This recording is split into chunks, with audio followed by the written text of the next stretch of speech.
हर तरफ बदल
बॉडी अपना शरीर साथ में लेकर आता है और उसी शरीर का एक बहुत अहम हिस्सा होता है ब्रेन, दिमाग। इस दिमाग का काम होता है सब कुछ रिकॉर्ड करना। इस बच्चे के ब्रेन में इंद्रियों के द्वारा जो भी जाता है वो ब्रेन रिकॉर्ड कर लेता है। तो ये शरीर और ये ब्रेन हमें नेचर के द्वारा दिया जाता है कि हम इस दुनिया में आकर फंक्शन कर सकें। लेकिन एक चीज़ है जो बच्चा अपने साथ लेकर नहीं आता है और वो होता है उसके मन का संसार। ये मन का संसार उसको इस दुनिया में आकर मिलता है।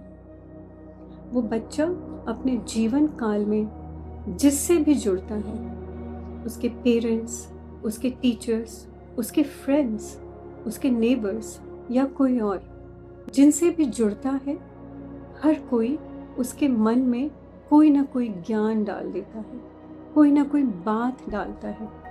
कोई बोलता है ये अच्छा है, ये बुरा है। कोई दूसरा बोलता है भगवान है, भगवान नहीं है। कोई उसको बोलता है तुम्हें हमेशा क्लास में फ़र्स्ट आना है। कोई बोलता है कि ज़रूरी नहीं है कि तुम्हें फ़र्स्ट आना है। कोई बोलता है इस टाइप के लोगों से दूर रहो, और कोई उसको सिखाता है इस टाइप के लोगों पर तो आँख बंद करके भरोसा करो। ये सारा ज्ञान उसके मन के संसार में इकट्ठा होता जाता है। और इस ज्ञान के अलावा एक और चीज़ है, वो होता है उसका अपना व्यक्तिगत अनुभव।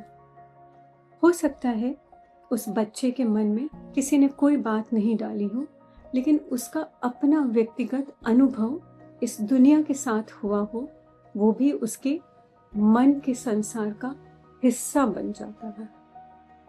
तो जब ये बच्चा बड़ा होता है, इसका वो मन का संसार भी विकसित होने लग जाता है और फिर वो मन का संसार, उसकी पूरी दुनिया, उसका पूरा जीवन कंट्रोल करने लग जाता है।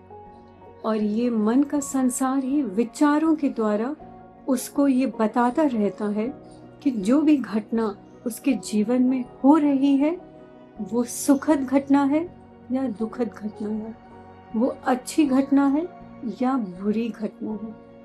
उदाहरण के तौर पे ये किसी पार्टी में गया अपने बहुत ही क्लोज फ्रेंड्स की, और वहाँ पे उसके जो बहुत ही क्लोज फ्रेंड्स हैं उन्होंने उसके साथ अच्छा बर्ताव नहीं किया, उसकी इंसल्ट कर दी, सबके सामने उसका मजाक उड़ाया। और ये सारी घटना जो हुई उस पार्टी में, वो उसकी आँखों ने देखी, उसके कानों ने सुनी, लेकिन जो हमारी इंद्रियां होती हैं उनको अच्छे या बुरे का फर्क नहीं पता होता है। उनका काम है बस अपना काम करना।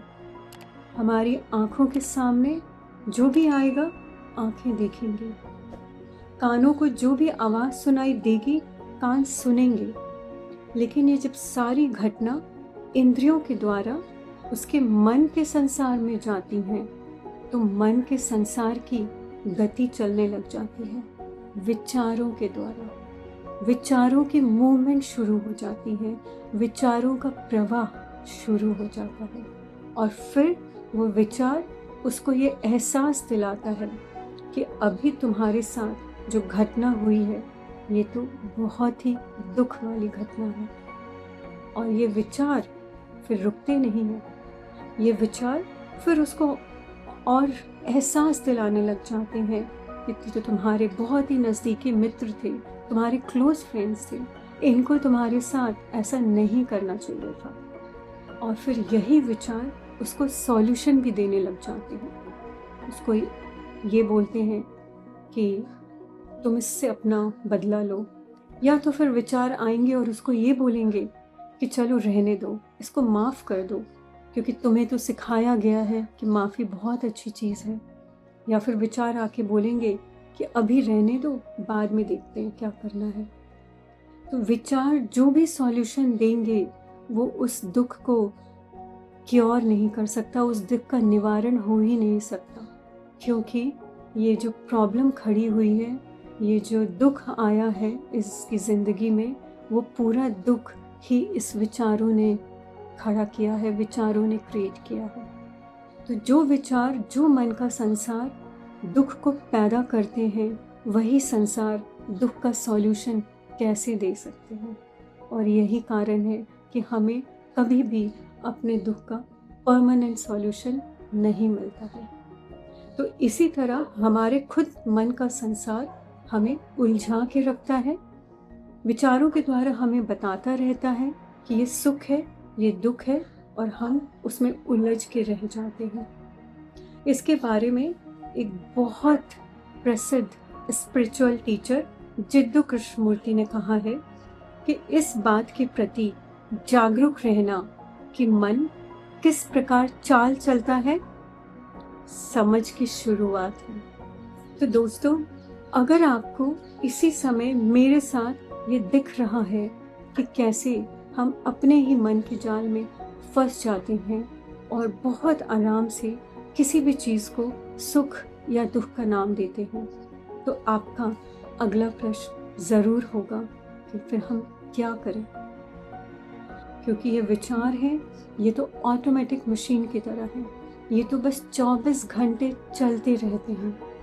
इनको अगर हम रोकने की कोशिश करें तो इनकी रफ्तार दुगनी हो जाती है।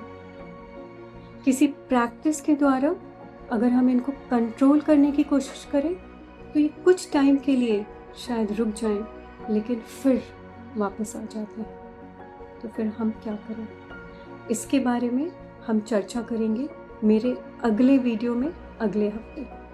और दोस्तों, इस वीडियो को लाइक और सब्सक्राइब करने के पहले अपने जीवन में एक्सपेरिमेंट करके ज़रूर देखिएगा और मेरे साथ शेयर करिएगा। नमस्ते।